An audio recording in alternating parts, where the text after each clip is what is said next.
Alright guys, it's York Gliscors here, bringing you the week 3 battle against its Pharynx and his Toronto Arcanines. I really do apologize about this video.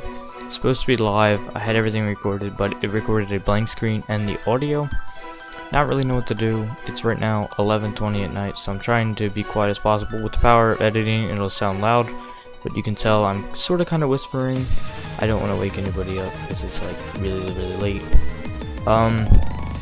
But without further ado, I'm just going to try to speed through this battle.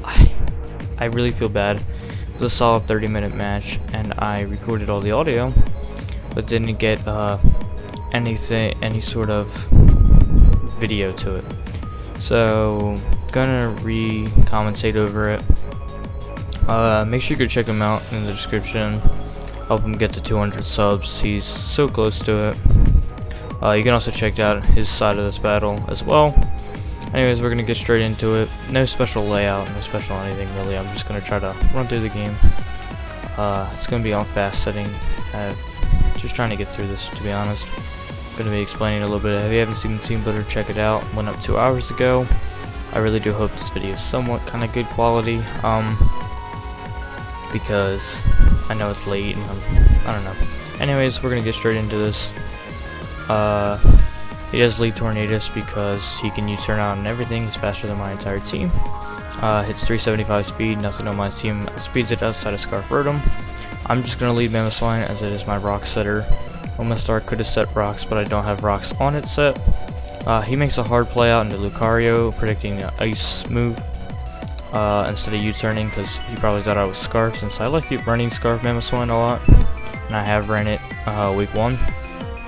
So it makes the play hard in this. I wanted the EQ because there was 3 months weak to it, but I just wanted to get rocks up. It chipped away at Victini and Tornadus, and it forced a spin with Donphan.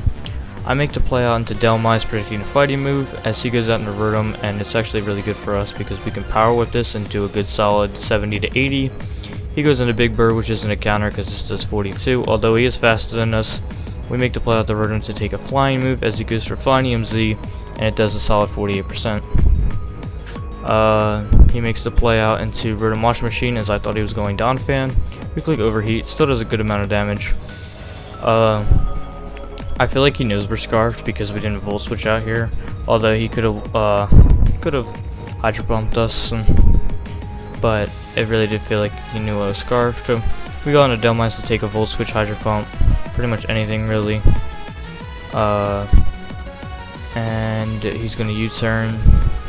The reason I stayed in there was because we switched out on the flying move last time, so I didn't expect him to flying move again or click Heat Wave, so I knew he was gonna U-turn out, so I stayed in. We do go for the Shadow Claw since it hit everything fairly well, and this is something we were definitely scared of as he starts setting up Cotton Guards. We are gonna EQ here, and it does a solid 27. If we were faster, which we could have bed crept this thing. Not to its full potential, but we could have. Obviously, it would give us less bulk and we would die to a Dragon Pulse. He is going to rest up here though, and we should be able to knock it out with 4 Earthquakes. So that's what we're going to go for. We go for 1, then 2, and he gets 3 turns of sleep, which kind of sucks for him because he could have got Dragon Pulse off for Chip. He does wake up and go for a Cotton Guard, which lets him live another Earthquake. And this is when we make the play on the Omastar because we know he has to rest.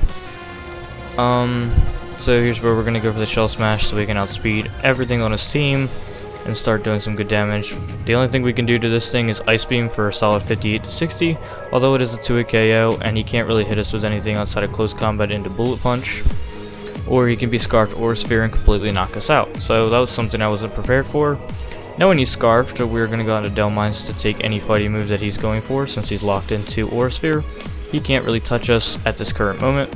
So we are going to go for a Shadow Claw here. Nothing really wants to take one. Rotom Wash can't take 2. We do have the Lumberry if he wanted to go for the Will-O-Wisp. So he goes for the Hydro Pump and misses, which kind of sucks because it would have put me in range of a Dragon Pulse. As he's going to go back into Tornadus, and I don't really know what he wants to go for, but I'm going to go into Rotom Heat. Take any sort of hit. We sort of took that, not really. We're going to go for the Overheat again. It's just a really solid move to go for. Unfortunately, now that he's Dragon, he resists it, and we have to make the play out into Mammoth because Earthquake really puts a hurting on his team, and Mammoth can definitely put in some work against his team. So we do knock out the Fabio, Mega Ampharos with the Earthquake. Now this thing can really go for any move it really wants to, or Sphere, Flash Cannon, Dark Pulse if he has it, and really hurt us. So we are going to go out into Delta Mines to just kind of sack it. We don't really need it since Verdant Wash is gone. He does 2 KOs with Flash Cannon. Here's where we're going to Buzzwole, and now he knows Flash Cannon is a 2 KO, and we can OHKO him with Superpower, Hammer Arm, Brick Break, any sort of fighting move that we have. Unless we're Focus Blast, then we do like 0 damage because we have 53 base special attack. So this is where I decide to sub. Like I said, we sub on things that we can sub up in front of, namely Lucario, so we can hit things that we don't outspeed. We sub up, we do outspeed the Donphan now, which we can then Ice Punch it. He has Rocky Helmet, which is really unfortunate for us because we're just slowly getting whittled down. We go for the Ice Punch, get a crit, which puts him in range of another one if we crit, and then we get a freeze. And that really sucks for him because he can't, he could have Earthquake to break the sub, HP Flying to break a sub if he had that tech, set up rocks to let Rotom not be able to come in. We're going to go for the Bugnium Z so we can live so we don't take recoil, and also it would have only done about 28 because as you see here, oh never mind, you guys can see the side where the turn log, chat log, whatever it's called. Ice Punch was only doing 26 and he's at 30, so we my bad, sorry. I was trying to do all this other stuff. Anyway, the Savage Spin Out does a solid 30% and gets rid of Donphan. We increase our defense, which is he goes for the Heat Wave to break our sub, better than trying to hit a Hurricane. We go for the Ice Punch, he lives, and we freeze him again. So we're going to take full advantage of the freeze. It really does suck for him, but I mean, we gotta adjust to the hacks. We are going to Ice Punch again. If he's physical Victini, he does about 30% here. We are going to Brick Break and get rid of the Anubis. Now we just have to deal with whatever kind of Victini set he is. He goes for the Blue Flare and shows that he's Life Orb, so we can definitely deal with that fairly well. We have Scarf Rotom, who can Thunderbolt, puts him in range of a Shadow Ball, puts him in range of Dazzling Gleam, pretty much any move from Espeon who does naturally outspeed. And we go for the Shadow Ball and knock it out. So, oh,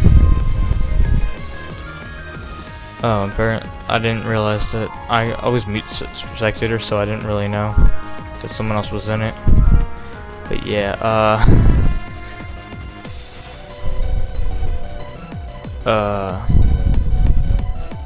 that really sucked, to be honest. The both the freezes on for like the freeze.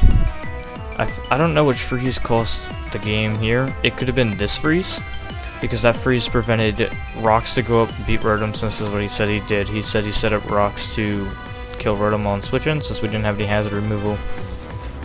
This freeze here prevent him from killing Buzzwole, and also I got to set up the sub again, which let me take a hit from Lucario, or let me take a hit from Victini. Either or, I don't know. See, now here's the thing. I don't know if sacking this, like if going out to this thing first was his play. I mean, he could have went out to Victini first, Blue Flared, and then we got HP back with Leech Life, and 2KO'd him with Leech Life. And then KO'd it with Rotom Heat, and then this thing came out and Flash Cannon and won. Maybe that could have happened, but he does sack the Lucario here. And then he comes out in Blue Flares, and we know the rest from here, as you just saw.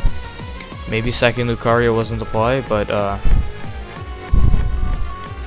obviously when like things aren't going your way and the hacks just comes down, you get a little tilted. I mean, you're just like, what happens? Because you get thrown off. Like, no one's expecting to get frozen with Ice Punch, especially 2 straight freezes.